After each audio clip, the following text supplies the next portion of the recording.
नमस्कार प्यारे दोस्तों, आपका फिर से एक बार हमारे चैनल मुकेश टेक एजुकेशन में स्वागत है। मैं आपका एजुकेटर मुकेश चौरसिया आपका एक बार फिर से हार्दिक स्वागत करता हूं।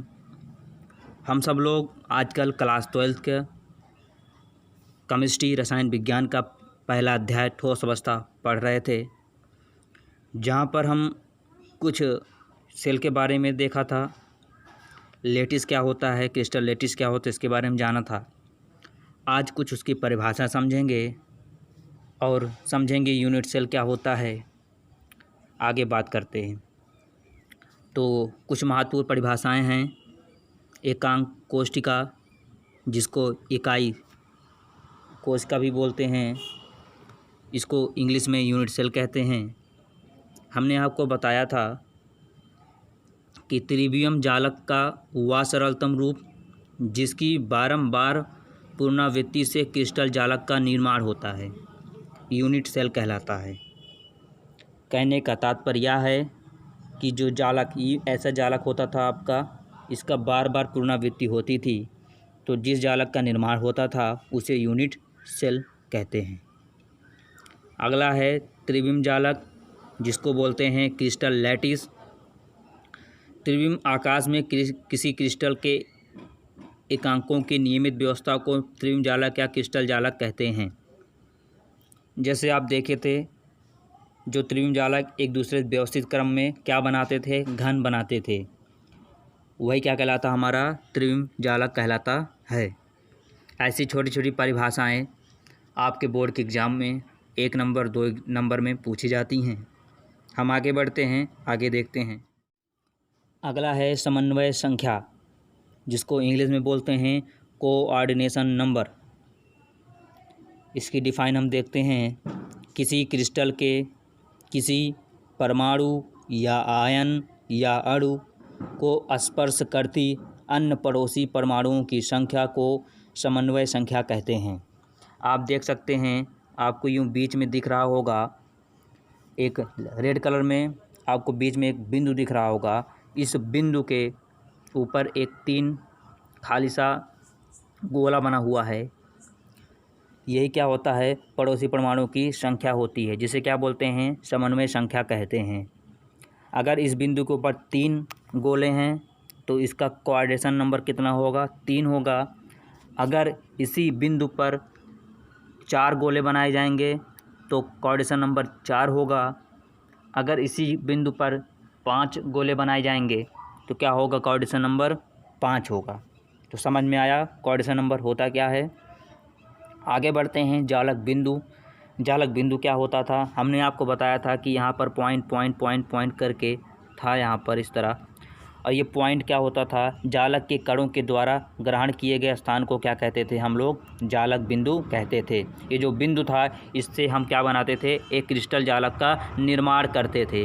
जब क्रिस्टल जालक का निर्माण करते थे, वही क्या कहलाता था, हमारा जालक बिंदु। हम इस सब की डिफिनेशन पढ़े। उम्मीद करता हूँ आपको समझ में आ भी रहा होगा। हम आगे बात करते हैं। चलिए मित्रों, आगे देखते हैं। हम सेल की बात करने से पहले समझ लेते हैं क्यूबिक यूनिट सेल हमारा होता क्या है। हम समझते हैं क्यूबिक यूनिट सेल क्या होता है। इसका अर्थ है घनीय इकाई कोशिका। इसका मतलब होता है घनीय इकाई कोशिका। हम यहाँ समझते हैं कि आपको दिख रहे होंगे ये 8 गोले आपको दिख रहे हैं, ये 4, ये 5, ये 6, ये 7 और ये 8। ये आपको एक घन दिख रहा होगा जिसकी लंबाई समान है, चौड़ाई भी समान है, इसकी भुजा भी समान होगी, इसके जो कोण होंगे वो भी समान होंगे। तो इसके बगल में एक फिगर आपको ये दिख रहा होगा जिस पे गोला गोला किया गया है। ये 8 गोले हैं। ये 8 गोले कण भी हो सकते हैं, परमाणु भी हो सकते हैं, आयन भी हो सकते हैं। इनके केंद्रों को जब आपस में मिला देंगे, इनके जो केंद्र आपको ये दिख रहे हैं, ये 8 केंद्र दिख रहे हैं। एक केंद्रीय दिख रहा है, एक केंद्रीय दिख रहा है, एक केंद्रीय दिख रहा है आपको। इन जो केंद्रों को जब हम आपस में मिला देंगे तो ये एक क्यूबिक की संरचना का निर्माण कर देंगे। कहने का मतलब, अगर हम यहाँ से 8 गोले बना दें, यहाँ से अगर हम 8 गोले बना दें तो ये 8 गोले क्या करेंगे, इनको जब मिलाएंगे, ये तो आप देख सकते हैं ये किसका निर्माण कर दिए, ये क्यूबिक का निर्माण कर दिए। तो आप देख सकते हैं कि इन गोलों पर कण हो सकता है, परमाणु हो सकता है, आयन हो सकता है। इनके केंद्रों को जब आपस में मिलाएंगे तो ये क्यूबिक रचना का निर्माण करेंगे। क्लियर है।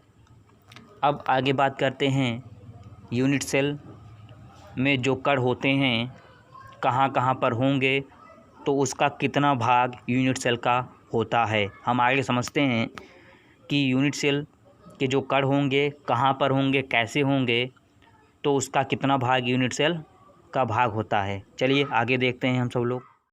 चलिए देखते हैं क्यूबिक यूनिट सेल। ये 3 प्रकार के होते हैं cubic unit cell. Cubic unit cell पढ़ लेते हैं, उसके बाद हम देखेंगे यूनिट सेल में यूनिट सेल का जो कण होता है कितना होता है, कहाँ पर होता है, कितना भाग यूनिट सेल का होता है। तो आप देख रहे हैं ये 3 प्रकार के होते हैं। पहला SCC जिसको बोलते हैं सिंपल क्यूबिक यूनिट सेल, जिसको हिंदी में बोलते हैं साधारण घनीय एकक कोशिका। क्लियर है। हम सब इसको आगे चलकर काफ़ी विस्तार में समझेंगे कि ये होता क्या है, इसको कैसे हम करेंगे, इसको हम आपको विस्तार में समझाते हैं आगे चलकर। अभी आप फ़िलहाल इसको समझिए। अगला है आपका दूसरा पॉइंट है FCC जिसको बोलते हैं फेस सेंट्रेड क्यूबिक यूनिट सेल। एक होता है फलक केंद्रित एकक कोशिका। तीसरा है आपका BCC जिसको बोलते हैं बॉडी सेंट्रेड क्यूबिक यूनिट सेल। इसका हिंदी है अंतः केंद्रित एकक कोशिका। ये 3 हमारी यूनिट सेल होती हैं। पहला क्या जाने हम SCC, दूसरा क्या FCC, तीसरा BCC। इसका काफ़ी यूजेस है, आगे चलकर हम इसका उपयोग बताएंगे। तो चलिए हम आगे बात करते हैं कि यूनिट सेल के जो कण होंगे कहाँ पर होंगे, कितना भाग उसका यूनिट सेल कहलाएगा। चलिए आप देख रहे होंगे आपके सामने एक घन बना होगा, एक क्यूब बना होगा। इस में कण और परमाणु का भाग कौन सा होगा आप देख सकते हैं। ये जो आपको दिख रहा है, ये जो नीचे ये वाला ये जो आपको दिखा, ये है क्या, ये कोनों पर एट द कॉर्नर। अगर ये कोनों पर होगा मतलब जब कोई कण परमाणु होगा तो उस यूनिट सेल के अंदर का 1/8वां हिस्सा ही सेल का पार्ट होगा।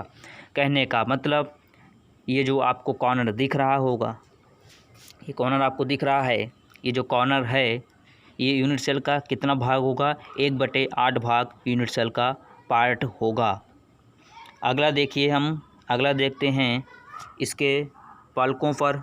आप देख सकते हैं दूसरा ये दिख रहा है इसके ऊपर वाला चित्र, पलकों पर होगा तो ये ऑन द फेस इसके यूनिट सेल का पार्ट होगा, 1/2वां भाग यूनिट सेल का पार्ट होगा। और आप देख सकते हैं इसके इस वाले इधर हिस्से में देख सकते हैं आप ऑन दी एज मतलब कोरों पर। क्या है, कोरों पर। ये जो है ये कोनों पर है, ये है कोरों पर।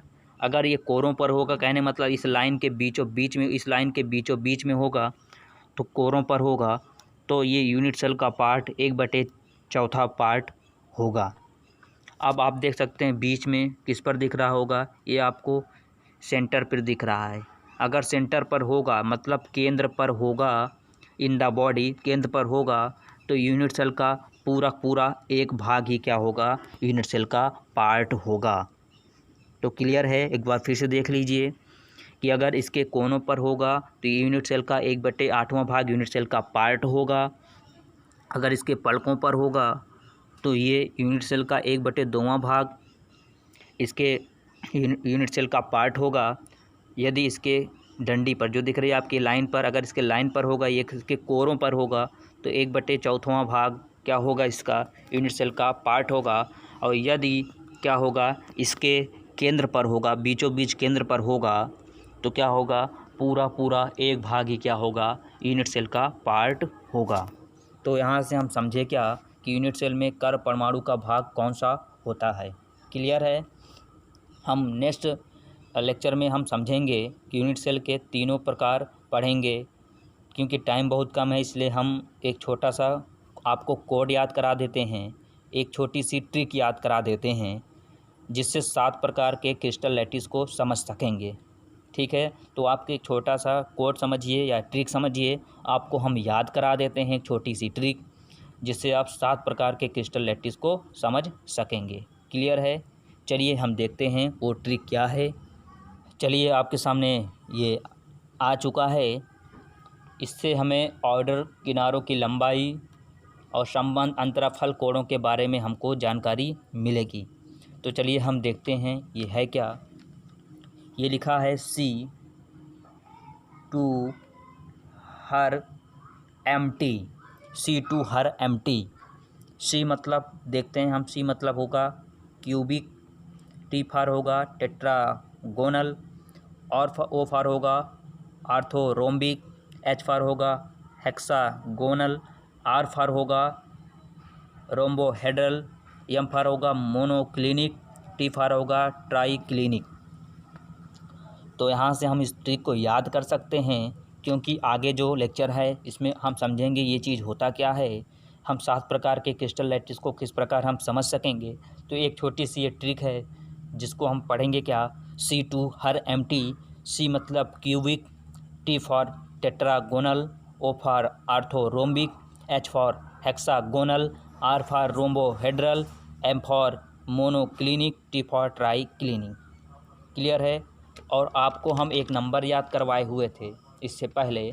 कुछ नंबर आपको शायद याद होंगे कि 1.55 ऐसे कुछ नंबर था, और 1.225, 1.414, 0.732, 1.000, और आपको एक क्वाड्रेशन नंबर याद करवाए हुए थे 3, 4, 6, 8। 3 मतलब ट्राइगोनल, 4 मतलब टेट्रागोनल। आपको ऐसे ही हमने याद करवाया हुआ था। तो उम्मीद करता हूँ आप उस नंबर आपको याद होंगे। तो जब नेक्स्ट लेक्चर में हम मिलेंगे आपसे, तो हम लोग अच्छी तरह समझेंगे ये C2 हर MT होता क्या है। और अभी जो हम यूनिट सेल पढ़े 3 प्रकार के, BCC, SCC और FCC, उसके बारे में पूरी जानकारी लेंगे। तो उम्मीद करता हूँ लेक्चर आपको समझ में आया होगा। अगर ऐसे ही वीडियो आपको और भी चाहिए, और भी ऐसे लेक्चर चाहिए, तो अभी तक हमारे चैनल को सब्सक्राइब नहीं किए होंगे तो चैनल को सब्सक्राइब करें, बेल आइकन दबा दें, ताकि जो भी वीडियो अपलोड किया जाए आपके पास नोटिफिकेशन के ज़रिए पहुंच सके। और अच्छा लगे तो लाइक कीजिए, शेयर कीजिए। धन्यवाद।